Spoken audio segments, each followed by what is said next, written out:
It's good news for hockey fans. The question is how many of them are left. Thank you. In the U.S., though. In the U.S., you know that when the rinks open in Edmonton, they'll be full.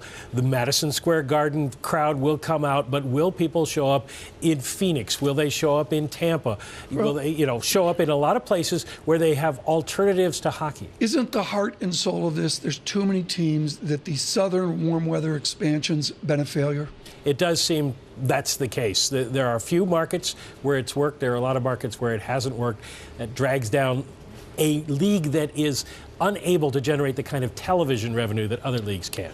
And the NHL's commissioner, Gary Bettman, who's been vilified certainly over this lockout, that was one of his big pushes, right, to expand the league to some of these other cities, particularly in the United States. And he has had success in the quality of play. The Tampa Bay Lightning won. The Los Angeles Kings won.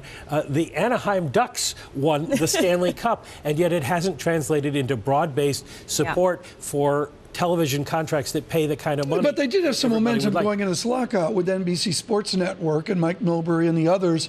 I thought they did a pretty good job last season of trying to rekindle that TV enthusiasm. Well, they've been trying to build back up from the last lockout, and it's taken a long time. They do have NBC to rely on. NBC has its own channel it's trying to build out to be competition to ESPN. You got to have sports to do that, and the NHL gives them something to market. That's an advantage to them, but it is still a question. Well, you have a family member directly involved, right? My son works for the National Hockey League. Full disclosure, we should mention that. Yeah. He works on the internet marketing, and he sells the package to watch the games on the internet to people. We'll see how many people. So he's employed again today? He's employed. Yeah, Fully well, he's employed. been employed, but it's a break exclusive, surveillance exclusive. Here's a stat that's interesting, though. The lockout contributed to a 14% slump in Canada's sport, performing art, and heritage institution category in October, to the lowest since the last NHL disruption about 8 years ago.